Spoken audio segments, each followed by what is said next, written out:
អាចកំបាំងនៅពីក្រោយខ្នងបដល្មើសជលផលបងក្រាបមិនចេះអស់រងការចាប់ថាបងក្រាបតាមកានណាន់និងមានការខົບខិតជាប្រព័ន្ធនៅឃុំពីមបាំងខេត្តកំពង់ធំទោះបីជាមានការចុះបង្ក្រាបយ៉ាងសស្រាក់សស្រាំពីសំណាក់កម្លាំងចម្រុះយ៉ាងណាក៏ដោយក៏បទល្មើសនេសាទខុសច្បាប់ទ្រង់ទ្រីធំនៅក្នុងព្រៃរ៉បមាត់ទន្លេសាបចាប់ពីចំណុចភូមិបាតលរហូតដល់ភូមិបាឡនក្នុងឃុំពីបាំងនៅតែបន្តកាត់មានយ៉ាងពេញបន្ទុកនិងឥតកោតក្រែងច្បាប់បន្តិចសោះឡើយផ្អែកតាមសេចក្តីរាយការណ៍និងរូបភាពជាក់ស្ដែងដែលក្រុមអ្នកសារព័ត៌មានទទួលបានបទល្មើសនេសាទប្រើប្រាស់នៅឧបករណ៍របាំងសាច់សារ៉ូនិងសាច់អួនក្រាស់ៗប្រវែងចាប់ពី300ម៉ែត្រទៅដល់លើសពី500ម៉ែត្រកំពុងតែក្រសោបយកពូជត្រីយ៉ាងមហន្តរាយអ្វីដែលគួរឲ្យភ្ញាក់ផ្អើលបំផុតនោះគឺការទម្លាយពីម្ចាស់របាំងខុសច្បាប់ដោយផ្ទាល់ថាពួកគាត់បានបង់លុយរត់ការឲ្យលោកហុកមុននាយរងសង្កាត់ជលផលភូមិបាឡនក្នុងមួយរបាំងចាប់ពី100000ទៅ2000000សិនឬរៀបចំរចនាសម្ព័ន្ធបង់លុយតាមក្រោយដើម្បីជាថ្នូរនឹងការមិនបង្ក្រាបការទម្លាយនេះបានចរចាយ៉ាងច្បាស់អំពីភាពមិនប្រក្រតីនិងការខົບខិតគ្នាជាប្រព័ន្ធយកលុយបោកបាត់ផ្នែកច្បាប់ប្រជាពលរដ្ឋបានខ្សឹបប្រាប់ដោយការក្តុកក្តួលថា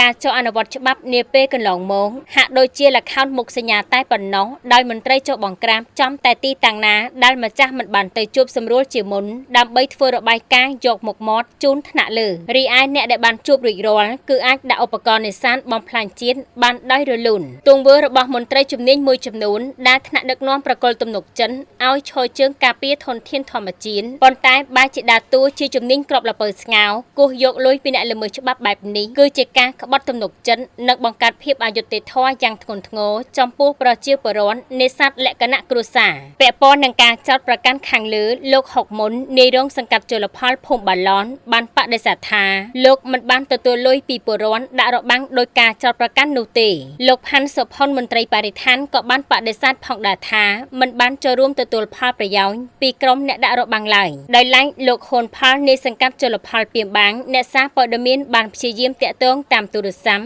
ដោយខលចូលប៉ុន្តែគ្មានអ្នកទទួលជុំវិញវិបត្តិបាត់បង់ពូជត្រីនិងអំពើពុករលួយរៀបចំជើងក្អែកនេះប្រជាពលរដ្ឋនៅក្នុងមូលដ្ឋានសូមអំពាវនាវយ៉ាងទទូចជូនចំពោះឯកឧត្តមនួនផារ៉នអភិបាលនៃគណៈអភិបាលខេត្តកំពង់ធំលោកប៉ាន់សវណ្ណរិនប្រធានមន្ត្រីកសិកម្មរុក្ខាប្រមាញ់និងនេសាទនិងលោកចិនស៊ីថានៃខណ្ឌរដ្ឋបាលជលផលកំពង់ធំមេត្តាចាត់វិធានការស្រាវជ្រាវផ្ទៃក្នុងនិងចូលបង្ក្រាបបទល្មើសដោយផ្ទាល់ប្រកបដោយតម្លាភាពនិងមានប្រសិទ្ធភាពខ្ពស់ដើម្បីស្ដារជំនឿចិត្តនិងការការពារសម្បត្តិធម្មជាតិអង្គភាពសារព័ត៌មានប្រមាញ់ជាដានធីវីសូមបញ្ជាក់ថាការផ្សព្វផ្សាយនេះធ្វើឡើងនៅក្នុងគោលបំណងរិះគន់ក្នុងន័យស្ថាបនាជាកញ្ចក់ឆ្លុះបញ្ចាំងការពិតតាមកង្វល់ពលរដ្ឋរងចាំទទួលការបកស្រាយបំភ្លឺពីគ្រប់ស្ថាប័នពាក់ព័ន្ធគ្រប់ពេលម៉ោងធ្វើការស្របតាមច្បាប់ស្តីពីរបបសារព័ត៌មានសូមអរគុណ